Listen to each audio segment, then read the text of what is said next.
I would also be remiss if I didn't ask you the question that every customer asks cigar retailers when they walk in the door: what's new? What's in the pipeline that we can look forward to this year? You know, you probably are not going to believe me, but I really have no idea. I really have no idea, and this is like, you know, it's February already, and IPCPR is 5 months away, and I have about 2 months to make up my mind. There's always stuff that we have in the burner. It's just the difficult part is making a decision.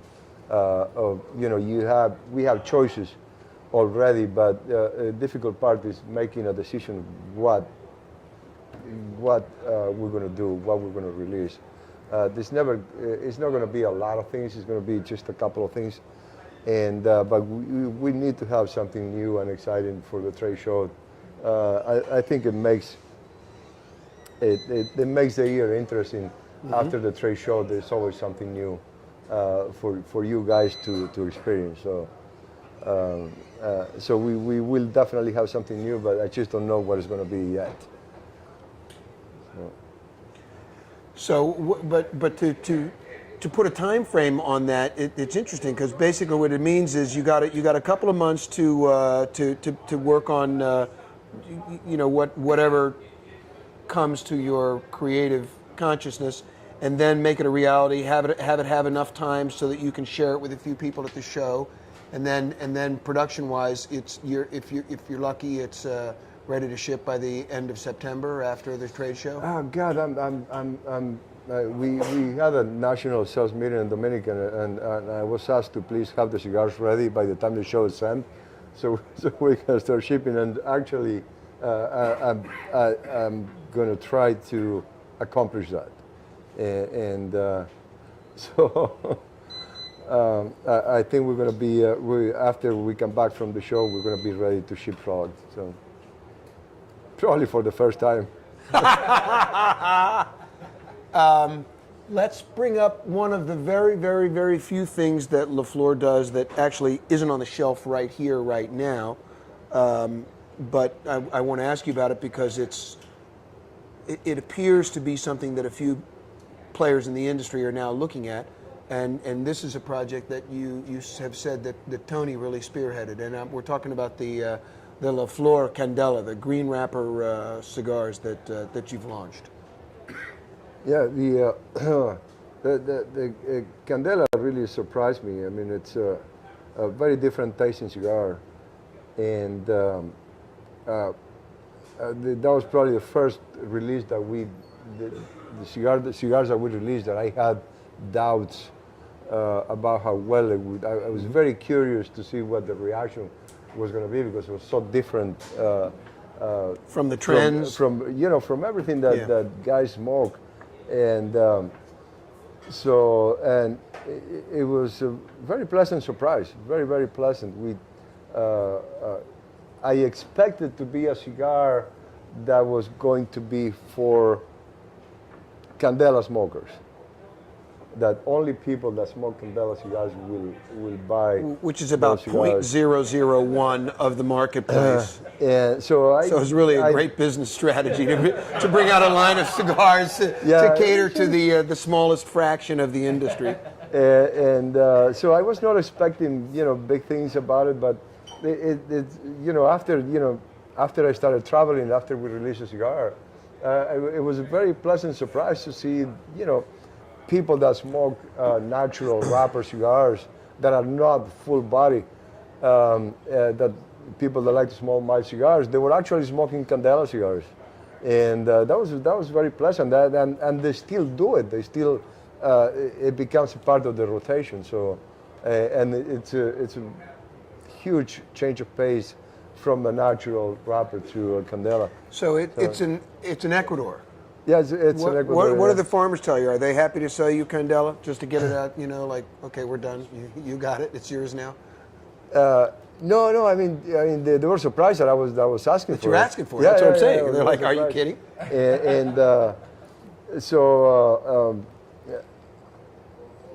they were not expecting to have continuous shipping.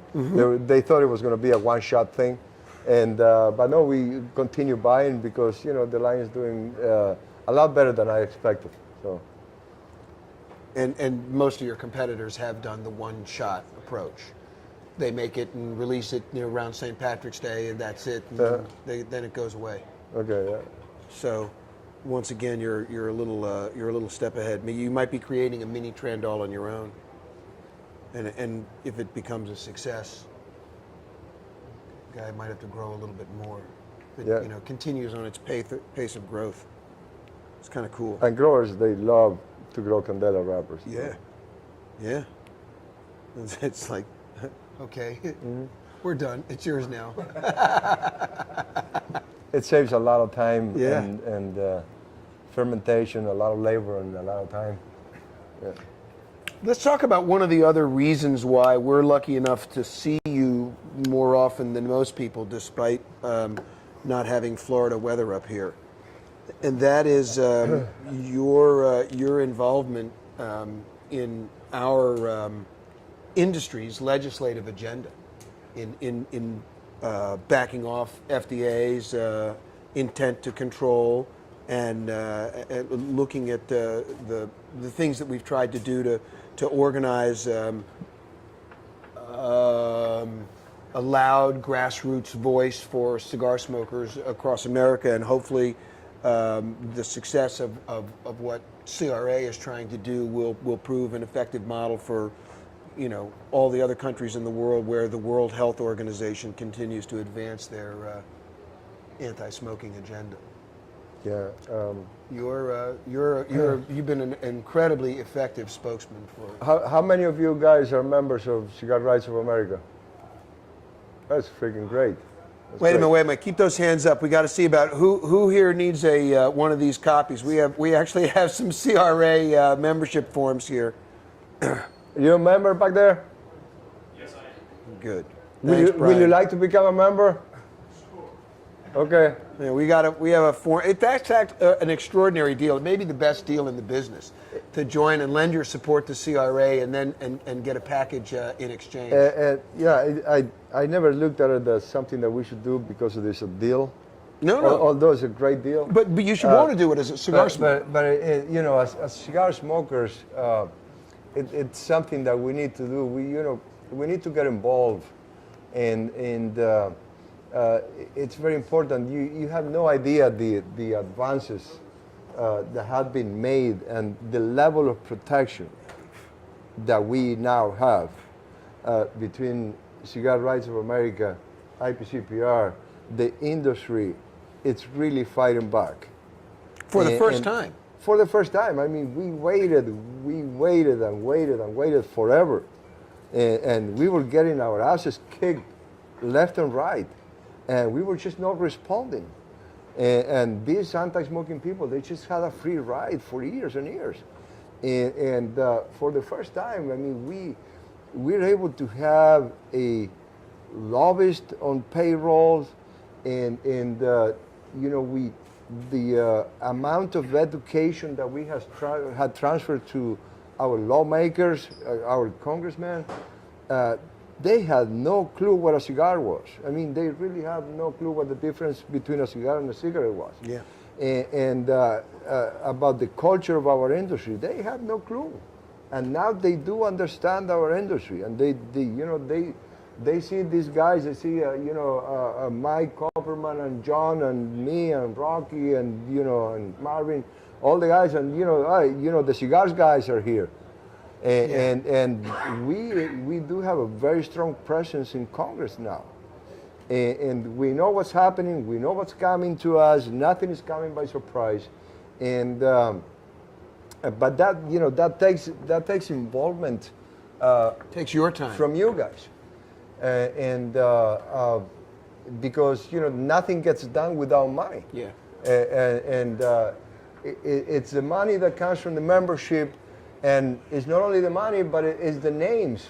It's the voice. It's names. representing all the people. Whenever there's a petition, and we need 30,000 guys to write an email and be a part of that petition, man, it happens. It happens. It's thousands and thousands of guys responding, getting involved, and protecting their rights. And I wish a lot of people would pay attention to what's going on. But the people that don't smoke, they're looking at us like, yeah, the problem is for the smoking people. We don't smoke. We don't, we're happy that they're not going to smoke anymore. And they're not realizing that this is really not about smoking. Yeah. What's happening is a different thing. When you look at the overall thing, what's happening is the government overreaching, grossly overreaching, and just telling us how to live our lives. Because of one reason or another, they just want to tell us how to live. And that's not the role of the government. It's never been, and it should never be. And so, if they get away with, destroying our time of day that we kick back and, we spend with friends and smoke cigars, if they get away with that, I mean, what's next?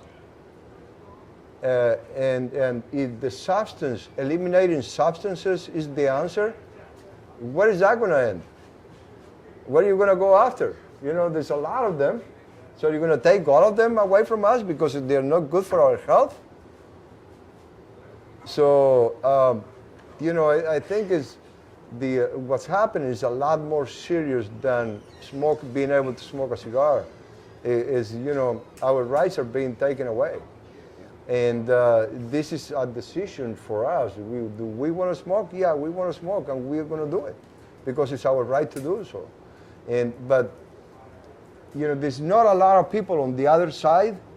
It's not a lot of people. There's a few people that make a lot of noise. Yeah, it's a very narrow group that are interested in restricting these rights. It's not like we're fighting a gazilla. And it is a very small group that's making a lot of noise. So, if we don't respond, they will get away with it. But, if we do get involved, we are a minority. But if we do get involved and fight back, we will be able to keep our rights. Not only for cigars, but for many other things. So renew your memberships to CRA. Yeah, stay members. Stay with it. And respond when they ask for support. Get involved because more than the money of the membership, your involvement it's huge. It's huge. One of you can make a difference. Yeah. One of you can make a difference. So, please stay alert, and, when you get the emails from CRA, read them, see what's going on. Because, some of your rights are going to be chopped away. Somebody's trying to do that every week, somewhere. And, we have been able to hold them, to slow down the process a lot. And I think that's one of the things that CRA may be underappreciated for is that it isn't just on a federal level. It's on a state, and I mean they're engaged at really down to your own neighborhood. Absolutely, yeah. And enabling the people who are holding back this intrusive sort of death grip that they want to exert on us.